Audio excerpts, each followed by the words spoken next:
ዝናብ የማያውቃት ሳውዲ አረቢያ ለዜጎቿ ንጹሃን የምታቀርበው በምን አይነት መንገድ ነው? ሳውዲ በርካታ ኢትዮጵያኖች ከሚኖርባቸው ሀገራት መካከል ዋነኛዋ ናት። ሀገሪቱ በረሃማ ከተባሉ ሀገራት መካከል አንዷ ስትሆን ወንዝ የሚባል ነገርም የላትም።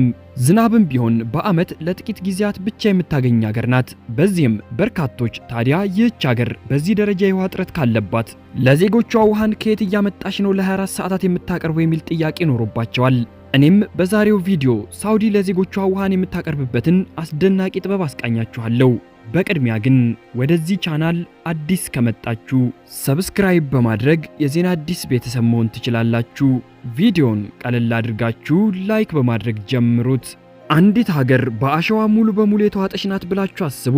ከ95 በመቶ በላይ የሚሆነው መሬቷ በረሃ የሆነባት፣ ዝናብ ፈጽሞ የማይጥልበት ስፍራ። ሆኖም በእነዚህ ከባባድ ሁኔታዎች ውስጥ ሳውዲ አረቢያ ፈጽሞ ሊታመን የሚችል የማይመስል ነገርን ሰራች። መላው ሀገሪቷን በውሃ ለማራስ ከቀይ ባህር ጠረፍ ጀምሮ እስከ ሀገሪቱ ጥግ ድረስ ውሃን የሚያጓጉዝ ግዙፍ የብረት ቧንቧ ስርዓትን ዘረጋች። በየቀኑም በቢሊዮን የሚቆጠሩ ሊትር የባህር ውሃን ወደ ግዙፍ ዲሶሊኔሽን የጨው ማስወገጃ ፋብሪካዎች ታስገባለች። ከዚያም 1000 ኪሎ ሜትር ርቀት ባለው የቧንቧ መስመር አማካኝነት በበረሃ ውስጥ ይጓዛል። ውሃው ከባህር ተነስቶ ጥልቅ የሀገሪቱ ክፍል ድረስ ለመድረስም ቀደም ሲልም አስደናቂ የምህንድስና ጥበብን ይጠይቅ ነበር። ነገር ግን ሳውዲ አረቢያ የዓለምን አክብሮት እንዲያስገኝላት ያደረጋት ጨዋማውን የባህር ውሃ ለመጠጥ፣ ለግብርና፣ ለኢንዱስትሪ የሚሆን ንጹህ አድርጋ የመቀየር ጥበብን በብቃት መቆጣጠሯ ነው። ታዲያ ይህ የማይታይ የብረት ወንዝ በትክክል እንዴት ተገነባ? እንዴትስ ነው የሚሰራው? ዛሬ ይህንን እንዴት ማሳካት እንደቻሉ በጋራ እንረዳለን። በሳውዲ አረቢያ ከ39 ሚሊዮን በላይ ህዝብ ይኖራል። በአጠቃላይ ህዝቡ ማለት ይቻላል እስልምና ሃይማኖትን ይከተላል። በተለይ የሚገርመውም ይህ ሁሉ ህዝብ በቀይ ባህርና በፐርዣ ባህር ሰላጤ ዳርቻ ላይ ብቻ መኖሩ ነው። የሳውዲ አረቢያ የውስጥ ክፍሎቿ ደግሞ ባዶ በረሃ መሆናቸው እጅጉን አስገራሚ ነው። ይህች ሀገር ዓለም በናፍቆት የሚፈልገው ሀብት አላት፣ እሱም ነዳጅ ነው። ነገር ግን ተፈጥሮ ሁሉንም ነገር በአንድ ጊዜ አትሰጥም። ከመሬት በታች ግዙፍ የነዳጅ ክምችት ቢኖራትም ሀገሪቱ ንጹህ የመጠጥ ጠብታ ውሃን ብቻ ለማግኘት በቢሊዮን የሚቆጠሩ ዶላሮችን ማውጣት ይጠበቅባታል። ሳውዲ አረቢያ አማካኝ ዓመታዊ የዝናብ መጠኗ ከ100 ሚሊ ሜትር ያነሰ ነው። እናም በበጋ ወቅት ደግሞ የሙቀቱ መጠን በመደበኛነት ከ45 ዲግሪ ሴልሺየስ በላይ ይሆናል። በእንደዚህ አይነት ሁኔታ ውስጥ ሆና ለመዳንም ሳውዲ አረቢያ አገራዊ የውሃ ቧንቧ መስመር ስርዓትን ዘርግታለች። ይህንን ትልቅ ፈተና በእውነቱ ለመረዳት እንደዚህ ባለ ቦታ ላይ መኖር ምን ማለት እንደሆነ ላፍታ ቆም ብሎ ማሰብ ያስፈልጋል። በአቅራቢያዋ ትላልቅ ወንዞች የሉም፣ ትላልቅ ሀገራትም የሉም። ልትተማመንባቸው የሚችሉ አስተማማኝ የመሬት ውስጥ የውሃ ምንጮችም የሏትም። ሰማዩም ቢሆን ለብዙ ወራት ንጹህ ሆኖ ያለ ደመና ይቆያል። የሚቃጠለው አሸዋም እስከ አድማስ ድረስ ይዘረጋል። ታዲያ የውሃ ምንጭ ባይኖርም በ10 ሚሊዮን የሚቆጠሩ ሰዎች በየቀኑ ውሃ ያስፈልጋቸዋል። ለመጠጥ፣ ለማብሰል፣ ለመታጠብ ብሎም ማሳዎቻቸውን ለማጠጣት ውሃን ይፈልጋሉ። በአብዛኛው የዓለማችን ሀገራት ተፈጥሮ ይህንን ነገር በነጻ ትሰጣለች። ብዙዎቹ የዓለማችን ሀገራትም ወንዞች አሏቸው። ዝናብን በየጊዜው ይዘንብላቸዋል። ብዙ ምንጮችም አሏቸው። ነገር ግን ሳውዲ አረቢያ ይህ ሁሉ ነገር የላትም። በዚህም ከመሰረቱ መፍጠር ይጠበቅባታል። ለዚህ የወሰደችው መፍትሄም ውሃውን በቀጥታ ከባህር ውስጥ አውጥታ ሰዎች ወደሚኖሩበት የበረሃ ክፍል መውሰድ ነው። በመሰረቱ አጠቃላይ ሀገሪቱ በዚህ ሰው ሰራሽ ስርዓት ላይ የተመሰረተች ናት። ይህንን ማድረግ ባትችል ኑሮ እዚህ ያለው ህይወት በአንድ ቅጽበት ይቆም ነበር። ይህ የቧንቧ መስመር መረብ ከከፍተኛ ጥንካሬ ካርበን ስቲል ብረቶች የተገነባ ነው። እነዚህ መስመሮች ከነዳጅና ጋዝ ኢንዱስትሪ ውስጥ ከሚጠቀሙባቸው ጋር ፈጽሞ የተመሳሰሉ ናቸው። ይህንን ለመገንባትም ለ1 ኪሎ ሜትር የቧንቧ መስመር ብቻ በአማካኝ ወደ 3 ሚሊዮን ዶላር ገደማ ይፈጃል። ይህ ውሃውን የሚገፉትን ፓምፖችን ወይንም ደግሞ ዲሶሊኔሽን ፋብሪካዎችን ሳያካትት የሚፈጅ ገንዘብ ነው። ታዲያ ይህ የቧንቧ መስመር ውሃውን ከየት ያገኘዋል? መልሱ ማለቂያ ከሌለው የውሃ ምንጭ ባህር ውስጥ ነው። የባህር ውሃ 3.5 በመቶ የሚሆነው ጨው ስለሆነ ለመጠጥ ሆነ ሰብልን ለማልማት እጅጉን ጨዋማ ነው። ለዚህም ሳውዲ አረቢያ የዲሶሊኔሽን ቴክኖሎጂን ትጠቀማለች። ይህም ሳውዲ አረቢያ ጥቅም ላይ ሊውል የሚችለው ውሃ ላይ ገደብ የለሽ መዳረሻን ሰጥቷታል። ውሃው ከቀይ ባህር በቀጥታ ወደ ግዙፎቹ ዲሶሊኔሽን ፋብሪካዎች ይወሰዳል። ከነዚህ ፋብሪካዎች ውስጥ አንዱ ብቻውን በየቀኑ በሚሊዮን የሚቆጠር ሊትር የባህር ውሃን ወደ መጠጥነት የመቀየር አቅም አለው። ነገር ግን ይህንን ለማድረግ እጅጉን ግዙፍ የሆነ ኃይልን ይጠቀማል። በዚች ሀገር ውስጥ ደግሞ ኃይል እጅጉን ቁልፍ የተባለና ውድ ሀብት ነው። የባህሩን ውሃ በማሽን ውስጥ ለማሳለፍና ጨውን ለመጭመቅ ቀንና ሌሊት ያለማቋረጥ የሚሰሩ እጅጉን ኃይለኛ ፓምፖች ያስፈልጋሉ። ለዚህም ነው የዲሶሊኔሽን ስርዓት በዓለም ላይ ካሉ እጅጉን ከፍተኛ ኃይል ከሚጠቀሙ የውሃ ማግኛ መንገዶች አንዱ ተብሎ የሚታወቀው። በዚህ ረገድ ደግሞ ሳውዲ አረቢያ በጣም እድለኛ ናት። ምክንያቱም በአቅራቢያዋ እጅጉን ርካሽ የሆነ ነዳጅ አላት። እናም ጨዋማውን የባህር ውሃ ወደ መጠጥ ውሃ ለመቀየር እጅጉን ግዙፍ ከሆነው የነዳጅ ክምችቷ ውስጥ የተወሰነውን ትጠቀማለች። ይህም በተፈጥሮ መካከል የሚደረግ ልውውጥ ነው። ሀገሪቷ አጥብቃ የምትፈልገውን ነገር ለማግኘት ካሏት ሀብቶች አንዱን ትለግሳለች። ታዲያ ይህንን ውሃ ለመገንባት ሲታሰብ ካሉት ፈተናዎች ውስጥ ዋነኛው የቧንቧውን መስመር መዘርጋት ነው። እነዚህ የቧንቧ መስመሮች ከፍተኛ ጥንካሬ ካለው የካርበን ስቲል የተሰሩ ናቸው። ከነዳጅና ጋዝ ቧንቧዎች ጋር የሚመሳሰሉ ሲሆኑ በቋሚነትም የፓምፕ ግፊቶችን፣ በመሬት ውስጥ በሚደረግ አቀማመጥ ወቅት የሚፈጠሩ መካኒካዊ ንዝረቶችንና በበረሃ ውስጥ የሚፈጠሩ ከባድ የሙቀት ለውጦችን መቋቋም የሚችሉ ናቸው። አራት ማዕዘን ቅርጽ ያላቸው የብረት ቱቦዎች ወደ 1.8 ሜትር ዲያሜትርና ወደ 25 ሚሊ ሜትር ውፍረት ያለው ግድግዳ ወደሚኖራቸው ክብ ቧንቧዎች ለመጠምዘዝ አስቀድሞ በተሰሉ መጠኖች ተቆርጠዋል። ከዚያም ቱቦቹ ብዙ ዘንግ ሮለር ባለው ወፍጮ ውስጥ አለፉ። እዚያም ሮለሮቹ ሁለት ጫፎች እስኪያገኙ ድረስ ብረቱን በደረጃ ያጣጥፉታል። በዚህም ለቀጣዩ እርምጃ ዝግጁ የሆነ ቧንቧ መስመርን ፈጥረዋል። ከተበየደ በኋላ የቧንቧውን ስፌት የሙቀት መጠን ለመቀነስ ቧንቧውን በቀጥታ በሚፈስ ውሃ ማቀዝቀዣ መስመር ውስጥ ያሳልፉታል። ከዚያም የብረት ቧንቧዎቹ ብርሶቹን ለማስወገድና ትክክለኛ ጂኦሜትሪ ለማግኘት በሁሉም ጠርዞችና ማዕዘኖች ላይ በጥንቃቄ ይመረመራሉ። የእያንዳንዱ ቧንቧ ሁለቱ ጫፎች ለወደፊት ግንኙነታቸው ምርጥ ገጽታን በመፍጠር በተበየደ ጠርዝ ይስተካከላሉ። እያንዳንዱ የቧንቧ ክፍል ብዙውን ጊዜ 12 ሜትር ያክል ርዝመት አለው። ይህም አጠቃላይ የመበየድ ስራዎችን ለመቀነስ የሚያስችል በቂ ርዝመት ሲኖረው፣ ለትራንስፖርት ማስተዳደር ግን አስቸጋሪ ነው። ይህ ርዝመት ቧንቧዎቹን በፍጥነት ለማገናኘት፣ በክፊት ስር እንዲዘጉ ለማድረግና ለሚቀጥሉት ዓመታት ጠንካራ ሆነው እንዲቀጥሉ ለማድረግ ያስችላል። እነዚህ ቧንቧዎች እንዲህ ያለ ከባድ መስፈርቶችን ማሟላት ያለባቸው ለምን እንደሆነ ማብራራቱ ተገቢ ነው። ከመሬት በታች በበረሃ ውስጥ በርካታ ፈተናዎችን ይጋፈጣሉ። በቀን ውስጥ አሸዋው እጅጉን ይሞቃል፣ ማታ ላይ ግን በድንገት ይቀዘቅዛል። ይህም ብረቱን እንዲሰፋና እንዲጠብ ያደርገዋል። በተጨማሪም ቁጥጥር ካልተደረገበት ውሃው በመጨረሻ ብረቱን በዝገት ሊበላው ይችላል። ለዚህም እነዚህ መስመሮች ከፍተኛ ጥንቃቄን ይፈልጋሉ። ቧንቧዎቹ ከልዩ ጠንካራ ብረት የሚሰሩትና ከዚያም በመከላከያ የሚሸፈኑት ዋነኛው የመሬት ውስጥ የውሃ ቧንቧዎች ለብዙ አስርት ዓመታት በአስተማማኝ ሁኔታ እንዲያገለግሉ ውሃውን ከሚጠቀሙት ሰዎች ተደብቀውና ሳይታዩ እንዲቆዩ ለማድረግ ነው። ከዚያም ተደርድረው ሲቀመጡ ለመለየት ስለሚያስቸግሩ ለመከታተልና ለመለየት በግልጽ ምልክት ይደረግባቸዋል። ከዚያም በኋላ በፎርክሊፍት ወይንም ደግሞ በክሬን በመታገዝ የመጓጓዝ ተሽከርካሪዎች ላይ ተጭነው ጉዟቸውን ይጀምራሉ። በመጓጓዝ ጊዜም ጉዳት እንዳይደርስባቸው አጥብቀው ያስሯቸዋል። በመጨረሻም እነዚህ የቧንቧ መስመሮች በ100 ኪሎ ሜትሮችን አቆራርጠው ወደ ግንባታ ቦታ ይደርሳሉ። እዚያም ቧንቧዎቹ ወደፊት በሚዘረጉበት የቧንቧ መስመር አቅጣጫ አንድ ላይ ይበየዳሉ። ትክክለኛው ማዕቀፍ የሚጀምረው በመንገድ ላይ በተዘጋጁ ትላልቅ የማከማቻ ቦታዎች ነው። እዚህ ጋር የተጠናቀቁ የቧንቧ ክፍሎች በዲያሜትር በርዝመትና በሚጫኑበት ቅደም ተከተል ይደረደራሉ። የምህንድስና ቡድኖችም የቧንቧውን ጫፎች የሽፋን ሁኔታና የመለየት ምልክቶችን በመመርመር የመጨረሻውን ፍተሻ ያደርጋሉ። በእንደነዚህ አይነት ቦታዎች ላይ ጥብቅ ስርዓትን መከተል እጅጉን በጣም አስፈላጊ ነው። ይህም ስራውን ያለ ችግር እንዲቀጥልና በከባድ የበረሃ ሁኔታ ውስጥ ስህተቶች እንዳይፈጠሩ ይረዳል። ይህ በእንዲህ እንዳለ የዳሰሳ ጥናት ቡድኖች የሳተላይት አሰሳን፣ የመሬት አቀማመጥ መረጃዎችን በመጠቀም በበረሃ ውስጥ ያለውን ትክክለኛ ቧንቧ መስመር መንገድ ምልክት ያደርጋሉ።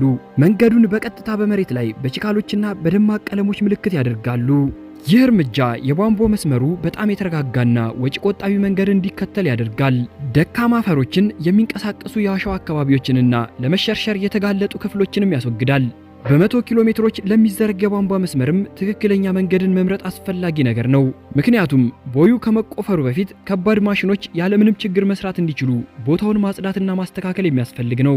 ጊዜያዊ የመዳረሻ መንገዶችም ለጭነት መኪኖች፣ ለመበየጃ ማሽኖችና ለቁሳቁስ ማጓጓዣ ከቧንቧ መስመር ጎን ለጎን ይዘጋጃሉ። ዝግጅቱ በተጨማሪም አቧራን መቆጣጠርና የሰራተኞችን ደህንነት ማረጋገጥ አለበት። የግንባታው ሌላው ክፍል ሁሉ የሚመረኮዘውም በዚሁ መሰረት ነው። አንዴ መንገዱ ከተጠናቀቀ በኋላም ኤክስካቫተሮች ምልክት በተደረገበት መስመር ላይ ቦዮችን መቆፈር ይጀምራሉ።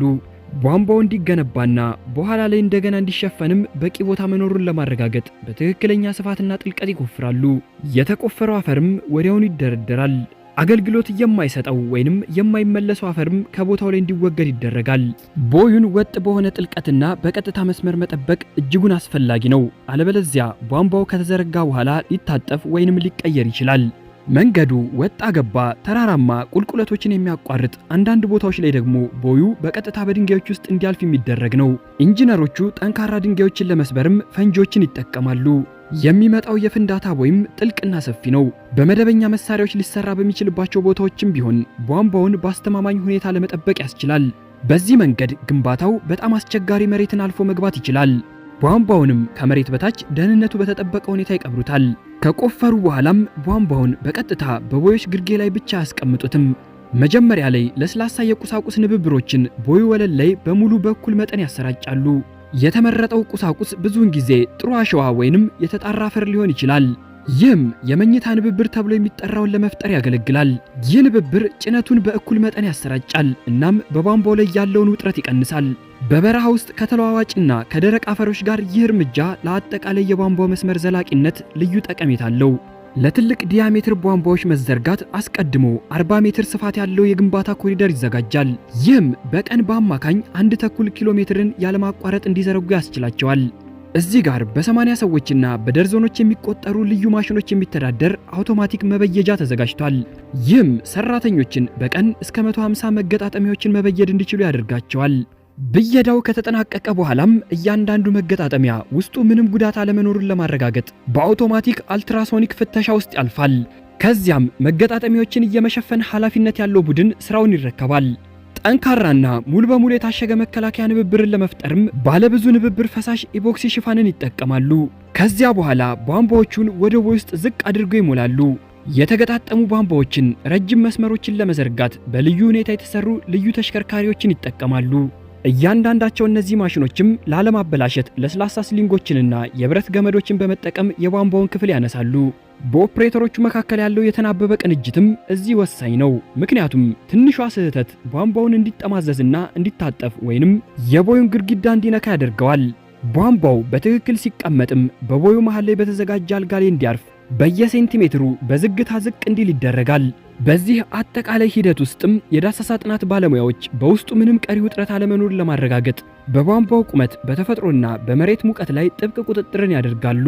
ይህ ዘዴ ቧንቧውን በፍጥነት በቋሚነትና በትክክለኛ ሁኔታ እንዲቀመጥ ያደርገዋል። ስልቱም ለረጅም ቀጥ ላሉ በረሃዎች ፍጹም ተስማሚ ነው። ቧንቧው ከተዘረጋ በኋላም ቦዩ በበርካታ ንብብሮች ውስጥ እንደገና ይሞላል። የመጀመሪያው ንብብር የቧንቧውን ሽፋን ለመከላከል ከጥሩ ቁሳቁሶች የተሰራ ነው። በዚህ ላይም ቀደም ሲል የተቆፈረው አፈር ይሞላል። መሬቱ ቆይቶ ወደ ስር እንዳይወርድም እያንዳንዱ ንብብር በሜካኒካል ንዝረት የታመቀ ነው። ደረጃ በደረጃ ክፍል በክፍልም ይህ የብረት ሕይወት መስመር በአሸዋና በድንጋዮች ውስጥ ተዘርግቷል። ውሃውን ለመሸከምም ዝግጁ ሆኗል። ነገር ግን ለዚህች ሀገር ቧንቧውን መዘርጋት ግማሹ ፈተና ብቻ ነው። ውሃው በራሱ በሺህ የሚቆጠሩ ኪሎ ሜትሮችን እንዲጓዝ ማድረግ ነበረባቸው። በእያንዳንዱ ቦታዎች ላይ ከፍ ባሉ ተራሮች ላይ ጭምር ውሃው ያለምንም ችግር መጓዝ አለበት። ውሃው ብቻውን ደግሞ ያን ያክል ርቀት መሄድ አይችልም። ለዚህ ነው በጠቅላላ መስመር ላይ በመደበኛ ክፍተቶች የፓምፕ ማዕከሎች የተገነቡት። እነዚህ ፓምፖች ፍሰትን የሚይዙና ወደፊት የሚገፉ ትክክለኛ ግፊትን የሚጠብቁ ናቸው። እነዚህ ፓምፖች ባይኖሩ ኖሮ ውሃው ከጥቂት ደርዘን ኪሎ ሜትሮች በኋላ መጓዝ አይችልም ነበር። ሲታይም የሀገሪቱ እጅጉን የራቁ ማዕዘኖች ላይ የሚደርስ ሕያው የሚፈስ የደም ቧንቧ ይመስላል። ነገር ግን ከዚህ ሁሉ በኋላ ውሃውን በቀጥታ ከባህር ውስጥ የሚስብ ክፍል ከሌለ ትርጉም አይኖረውም። ሁሉም የሚጀምረው በቀጥታ ከክፍት ውቅያኖሶች ውሃን በመውሰድና ወደ ውስጥ በመምራት ለሕክምና፣ ለፋብሪካ የማያቋርጥና ንጹህ ውሃ ፍሰትን መፍጠር ነው። በመጀመሪያ ትልልቅ ቱቦች በባህር ውስጥ ይቆማሉ። ውሃውን እየሳቡም ወደ አንድ ቦታ ይሰበስቡታል። ከተሰበሰበ በኋላም በክፍት የመግቢያ መረቦች ከተገናኙ ቧንቧዎች ጋር የተሰበሰበው የባህር ውሃ መጓዝ ይጀምራል። ውሃው ከባህር ዳርቻ ጥቂት ኪሎ ሜትሮችን ርቆ ይወሰዳል። እዚያም መግቢያ ላይ ያሉት እንቅፋቶችና ማጣሪያዎች ትላልቅ ተንሳፋፊ ቆሻሻዎችን ይይዛሉ። የባህር ውስጥ ፍጥረታትም እንዳይገቡ ያደርጋሉ። ስፋቱ 63 ሴንቲሜትር የሆነው ቧንቧም በቀን 15 ሚሊዮን ሊትር ሊስብ ይችላል። ይህም በደቂቃ ከ10,000 ሊትር በላይ ይስባል ማለት ነው። ኃይለኞቹ ፓምፖች ደግሞ ተቀብለው የባህሩን ውሃ ወደ ፋብሪካ ይገፋሉ። ነገር ግን አንዳንድ ጊዜ ከውሃው ጋር እንደ ጄሊፊሽ፣ ክራፖችና ትንንሽ ዓሳዎች ያሉ ፍጥረታት ሊገቡ ይችላሉ። ከ4.5 ሚሊ ሜትር በላይ የሆነ ማንኛውንም ነገር የሚያግድ ግዙፍ መረብም በመንገድ ላይ በማስቀመጥ እነዚህ ፍጥረታትን ያስቀራሉ። ከዚያ በኋላ ውሃው የተቀሩትን ቅንጣቶች በሚያጣሩ ጥቃቅን መረቦች ውስጥ ያልፋል። የውሃው ማጣሪያም የባህር ውስጥ ሕይወት እንዳይጎዳ በተቻለ መጠን ለስላሳ እንዲሆን ተደርጎ የተነደፈ ነው። ዓሳዎችና ሌሎች ፍጥረታት በፍሰቱ ወደ ቧንቧ ውስጥ እንዳይገቡ በርካታ መረቦች ያጣሯቸዋል። እነዚህ እርምጃዎች ባይኖሩ ኖሮ ሁሉም የባህር ዳርቻው ሕይወት ይጎዳ ነበር። ስለዚህም ከመጀመሪያው አንስቶ ማንኛውንም ማጽዳት ከመደረጉ በፊት መሐንዲሶች ውሃው ምን ያክል ንጹህ እንደሆነ ብቻ ሳይሆን ባህሩ ራሱ እንዳይጎዳ ማሰብ ነበረባቸው። ነገር ግን ትልቁ ነገር ከተጣራ በኋላ እንኳን ውሃው በጥቃቅን ቅንጣቶች የተሞላ ነው። መፍትሄው በልዩ ታንኮች ውስጥ የሚከናወን የማጣሪያ ሂደት ነው። እዚህ ጋር ውሃው በስበት ኃይል በአሸዋ ንብብሮች ውስጥ ወደ ታች እንዲፈስ ይደረጋል። በዚህም አሸዋው ሁሉንም አስቀርቶ ውሃውን ብቻ ያፈሰዋል። እናም የታገዱ ቅንጣቶች ከአሸዋው ጋር ተጣብቀው ይቀራሉ። ከዚህ ደረጃ በኋላ ውሃው ንጹህ ይመስላል፣ ግን ስፍር ቁጥር የሌላቸው ትንንሽ ቅንጣቶች አሁንም ውስጡ ይቀራሉ። ከሰው ጸጉር ውፍረት 1/10 በላይ ያነሰ ማንኛውም ነገር ይወገዳል። ከዚህ በኋላም ንጥረ ነገሮች ውሃው ላይ ይጨመራሉ። እናም 2 ንጥረ ነገሮችን ይጨምራሉ። ሶዲየም ሃይፖክሎራይት እንደ በሽታ ተከላካይነትና ብረት ክሎራይድን ይጨምራሉ። ቆሻሻውም ወደ ታንኩ ግርጌ በሚቀመጥ ትላልቅ ፍሌክሲዎች ውስጥ ይሰበሰባል። አብዛኛው ቆሻሻ በዚህ ጊዜ ቀድሞውኑ ተወግዷል። ነገር ግን ውሃው ለቀጣይ ደረጃ ለዲሶሎኔሽን ለመጠጋት አሁንም በጣም ይቀረዋል። በጥሩ ማጣሪያ ውስጥ ካለፈ በኋላም ውሃው ወደ ካርቶን ማጣሪያ ስርዓት ውስጥ ይሸጋገራል። ይህ ከሪሲቨር ኦስሞሲስ በፊት የመጨረሻው የመከላከያ ስርዓት ነው። በእያንዳንዱ የካርቶን መኖሪያ ቤት ውስጥ ከ1 እስከ 5 ማይክሮኖች ቀዳዳዎች ያሉት የተጠቀጠቁ በፋይበር ንብብሮች የተሰሩ በርካታ ካርቶኖች አሉ። ውሃውም ከውጭ ወደ ካርቶን ውስጥ ይፈሳል። ቅንጣቶቹም በፋይበሮቹ መካከል ተጣብቀው ይቀራሉ። ንጹህ ውሃውም ግድግዳውን አልፎ ይፈሳል። ካርቶኑ ልክ ቀዳዶቹ ሲዘጉ መሐንዲሶቹ ማጣሪያው በሙሉ አቅሙ እንዲሰራ በሌላ ይተኳቸዋል። ከዚያም የባህሩ ውሃ እጅጉን ጠቃሚ ወደ ሆነው ደረጃ ይሸጋገራል። ጨውን ከውሃ ውስጥ መለየት።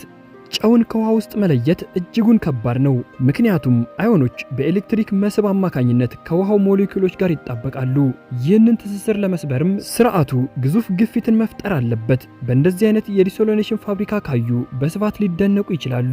ይህ አንድ ነጠላ ክፍል ብቻ አይደለም፣ ግን እስከ አይን ድረስ ሊደርስ የሚችል ተመሳሳይ ብሎኮች ሙሉ ረድፎች ናቸው።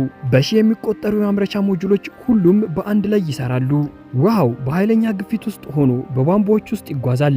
የመቆጣጠሪያ ፓናሎቹ ደግሞ ስፍር ቁጥር የሌላቸውን ንባቦች ያሳያሉ። ይህ አጠቃላይ መዋቅርም ሰዓት ሳይጠብቅ ለ24 ሰዓታት ያክል ያለ ረፍት ይሰራል። ምክንያቱም ቢቆም ሙሉ ከተማው ያለ ውሃ ሊቀር ይችላል። በመሰረቱ እያዩት ያሉት ፈጽሞ የማይደክም እውነተኛ የውሃ ፋብሪካ ነው። ውድ ቢሆንም ሐሳቡ ግን ቀላል ነው። ውሃውን እጅጉን ቀጭን በሆነ ማለፊያ ውስጥ ለማሳለፍ ከተፈጥሯዊ ኦስሞቲክ ግፊት የበለጠ ግፊት ይተገበርበታል። በዚህም ጨው ከውሃው ይለያል። ይህንን ግፊት ለመፍጠርም ፋብሪካዎቹ ኃይለኛ ሴንትሪፊካል ፓምፖችን ይጠቀማሉ። የእያንዳንዱ የፓምፕ ስርዓት ክፍልም የራሱ የግፊት ደረጃን ይይዛል። ውሃው ሲንቀሳቀስ ግፊቱን ቀስ በቀስ ይጨምረዋል። ከአንዱ ደረጃ በኋላም ወደ ሌላኛው ያልፋል። ውሃው ከፓምፕ ክፍሉ የመጨረሻ ደረጃ ላይ በሚወጣበት ጊዜ ግፊቱ ወደ 60 ባር ገደማ ይደርሳል። ይህ ከመደበኛው የቧንቧ ውሃ ግፊት በግምት 60 እጥፍ ከፍ ያለ ነው። እናም ይህ ውሃውን ከጨው ጋር ለመለየት በቂ ነው። ከዚህ ፕሮሰስ በኋላ ውሃው ከሞላ ጎደል ከጨው የጸዳ ነው። ነገር ግን አሁንም የተወሰኑ የመጠጥ ውሃ ደረጃዎችን ሙሉ በሙሉ ለማሟላት መወገድ የሚገባቸው አዮኖችና ጥቃቅን ኢምፒሪቲዎች አሉ። ስለዚህም ውሃው በሁለተኛ ደረጃ ማጣሪያ ውስጥ ያልፋል። ሪቨርስ ኦስሞሲስ በዝቅተኛ ግፊት ስር የሚሰሩ ነገር ግን ጨውን የበለጠ ውጤታማ በሆነ መንገድ የሚያስወግዱ እጅጉን ቀጫጭን ማስተላለፊያዎች ናቸው። ይህ ደረጃ የውሃውን ኮንዳክቲቪቲ ወደ ዝቅተኛ ደረጃ ይለውጠዋል። የመጨረሻዎቹን ቀሪ አዮኖች አውጥቶም ውሃውን ንጹህ ያደርገዋል። የመጨረሻው ውጤትም ከሞላ ጎደል እንከን የለሽ የውሃ ፍሰት ነው። ስራው ላይ ታማኝ መሆን አስፈላጊ ነው። ንጹህ ውሃ ከባህር ውስጥ በሚወሰድበት ጊዜ የነበረው ጨው ሙሉ በሙሉ ይጠፋል ማለት አይደለም። በዚህ ምክንያትም በርካታ ሚሊዮን ዶላሮች ፈሰውበት ሊጣራ ይገባል። የባህር ውሃን ወደ መጠጥ ውሃነት መቀየር የምህንድስና ስኬት ብቻ አይደለም፣ ከተፈጥሮ ጋር ሚዛንን ለመጠበቅ ቀጣይነት ያለው ጥረት እንጂ። ያም ሆኖ በሪቨርስ ኦስሞሲስ ማሽኖች ውስጥ ካለፈ በኋላ ውሃው ለመጠጥ ለግብርናና ለፋብሪካዎች ለመዋል በበቂ ሁኔታ ንጹህ ነው። ውሃው በዚህ ሁኔታ ካለፈ በኋላ ለመጠጥነት ዝግጁ ቢሆንም ውሃው ከተለመደው ጣዕሙ የተለየ ነው። በዚህም ጣዕሙንና አጠቃላይ ጥራቱን ለማሻሻል በማዕድን ማበልጸጊያ ወቅት እንደ ካልሲየምና ማግኒዥየም ያሉ የተወሰኑ ማዕድናት ይጨመራሉ። ይህ እርምጃም የማዕድኑን ይዘት ይመልሰዋል። በተጨማሪም አሲድነቱን ያመዛዝናል። ነገር ግን የዚህ ውሃ ዋጋ እጅጉን ከፍተኛ ነው። በአንድ ኪዩቢክ ሜትር $5 ገደማ ያስወጣል። ይህ በእንዲህ እንዳለ ለምሳሌ በአሜሪካ ውስጥ ተመሳሳይ መጠን ያለው ውሃ ጥቂት ሳንቲሞችን ብቻ ሊያስወጣ ይችላል። እዚህ ያለው እያንዳንዱ የንጹህ መጠጥ ጠብታ ግዙፍ ፋብሪካዎችን፣ በሺህ የሚቆጠሩ ሜትሮች የብረት ቧንቧዎችን፣ ኃይለኛ ፓምፖችንና ግዙፍ የኃይል ወጪዎችን ይጠይቃል። ዝናብ ፈጽሞ በማይዘንብበት በሚቃጠል በረሃ መሃል ሕይወት ሰጪ እርጥበት የሚፈጠረው በዚህ ዋጋ ነው። ሆኖም በአሸዋ ሙሉ በሙሉ ለተዋጠች ሀገር ይህ ከፍተኛ ዋጋ ብክነት አይደለም፣ የህልውና ጉዳይ እንጂ። መላውን ህዝብ ውሃ ለማዳረስም ከዚህ ውጭ ሌላ አማራጭ የለም። በትክክል ይህ የዘመናችን እጅጉን አስደናቂ የምህንድስና ስኬት አንዱ ነው። ውድ የዜና አዲስ ተከታታዮች ለዛሬው ያስኩላችሁ ቪዲዮ በዚሁ ተጠናቀቀ። በቀጣይ በአዲስ ቪዲዮ እስክንገናኝ ድረስ ሰላም ሁኑልኝ። ዜና አዲስ ሁሌም አዲስ